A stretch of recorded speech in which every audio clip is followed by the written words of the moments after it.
Hello. We continue with our discussion on program evaluation. So far, we've discussed the definition of program evaluation.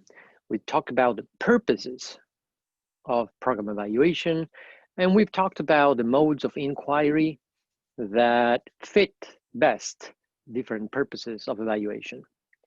In this video, I would like to introduce process evaluations. And now we're going to divide the types of evaluations into two types: process evaluations and outcome evaluations. A process evaluation assesses what activities were implemented, the quality of the implementation, and the strengths and weaknesses of the implementation process. This information can help strengthen and improve the program as necessary. And a well-planned process evaluation is developed, of course, prior to the beginning of a program and continues throughout the duration of the program. We'll talk about this in more detail. Process evaluations generally serve the purpose of oversight and compliance, of program and organizational improvement, and of knowledge development. We can learn a lot from them. And the best mode of inquiry for these types of evaluations, as we've learned, is that of description. On the other hand, outcome evaluations, they serve the purpose of assessment of merit and worth, and that of knowledge development. This should tell you that process evaluations rarely, if ever, use causal analysis as their main mode of inquiry. Generally, process evaluations focus on description and classification, and sometimes values inquiry, but seldom on causal analysis. Why do we need process evaluations? Well, as we talked about with the purposes of evaluation, organizational improvement and oversight and compliance are very important in the program development process, right? For these evaluations, process evaluations, the most important question usually is, was the program implemented as planned? And the next one usually is, was the program implemented with quality? Now, answers to these questions have tremendous potential for social betterment, right? Both at the short term and the long term, right? In the short term, tracking the different aspects of a program implementation gives us information about the components and activities that are working well. And more importantly, the ones that are not working, right? Which ones are having a negative impact or a positive impact on program success, so that we can correct the course of the implementation and make the program even better if it's going well, or make it well if it is not going in the right direction. In the long term, a process evaluation is even more important because it helps us explain the evaluation results of outcome evaluations in the future, of evaluations that want to assess the merit and worth of a program.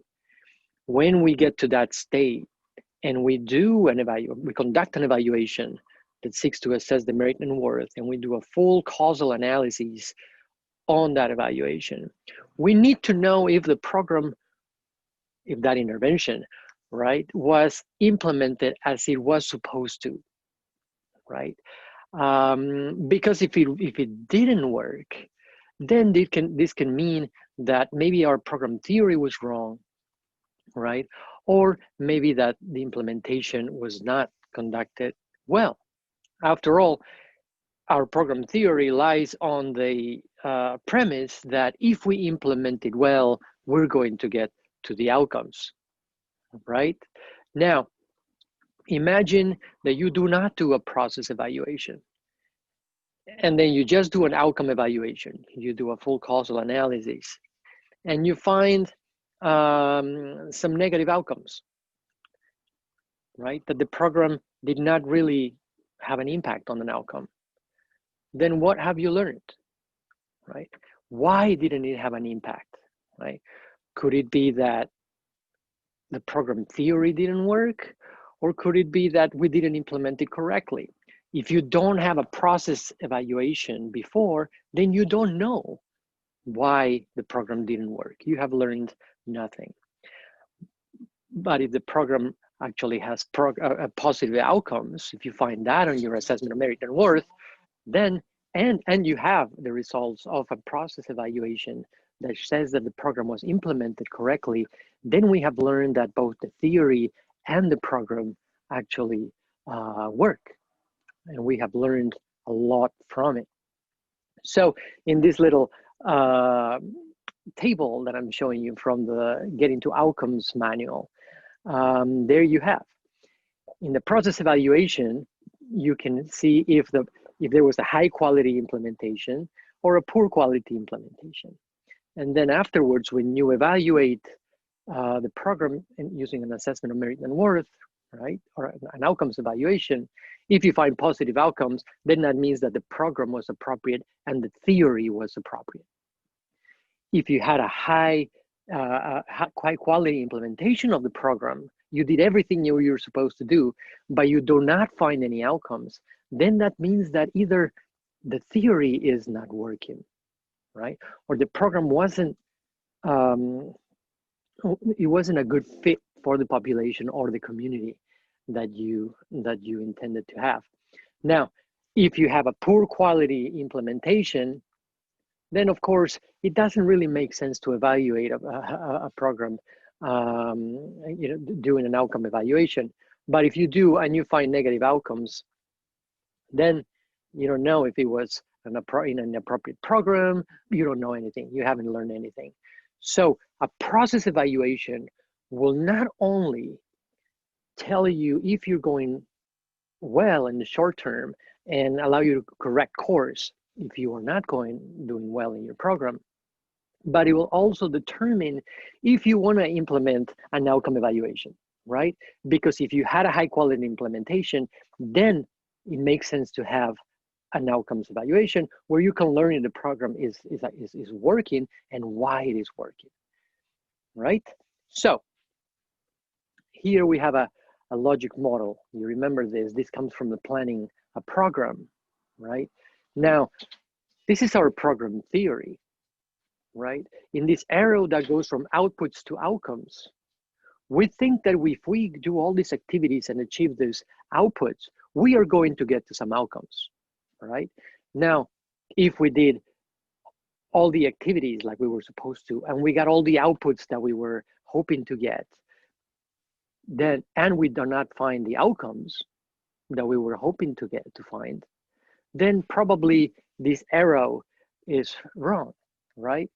There is something wrong with it. And we have learned that this program, as it was implemented, is not causing any positive outcomes, right?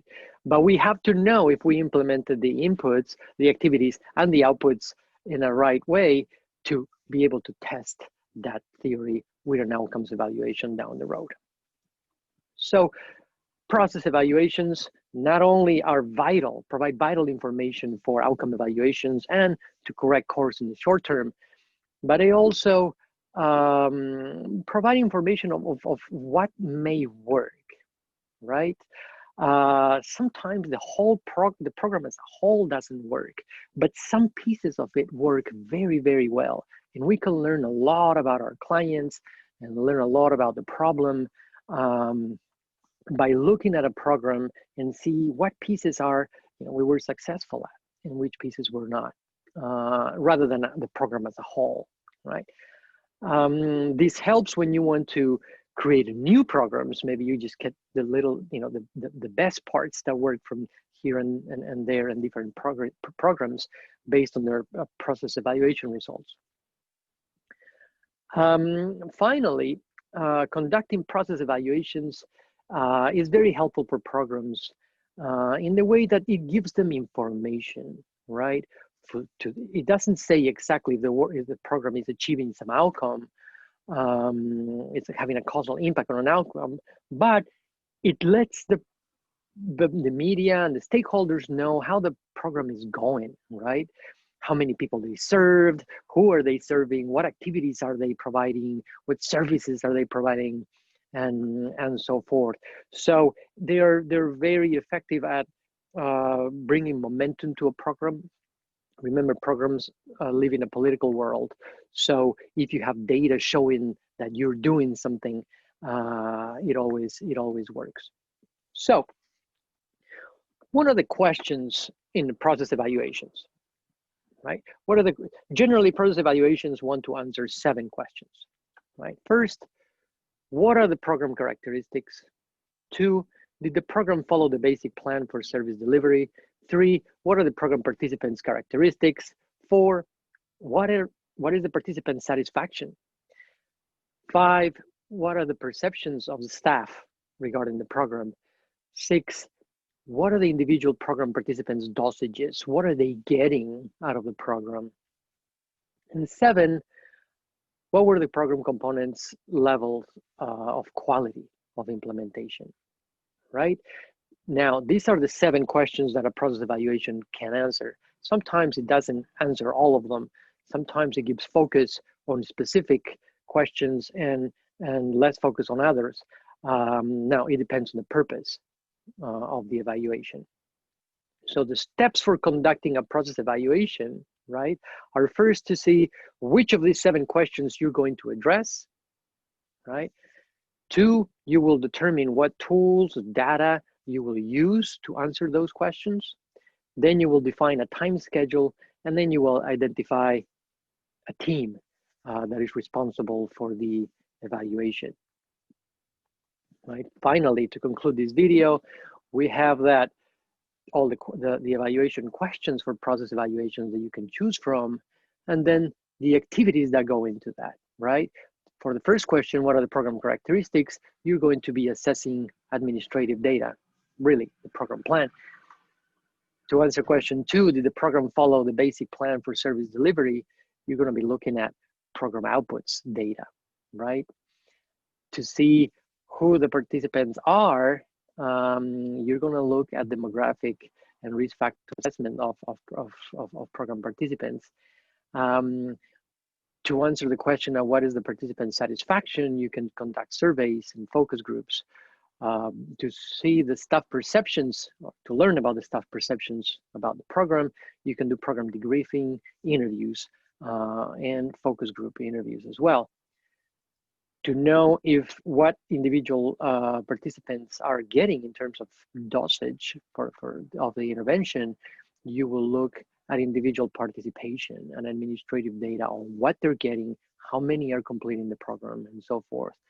And finally, to see if the program was implemented with quality, you will look at external observers and even staff to ask him about the activities and see if they are implementing the intervention as it was intended in the first place. But we will look at each of these questions in more detail in the following video. This has been an introduction to process evaluations. Thank you for watching.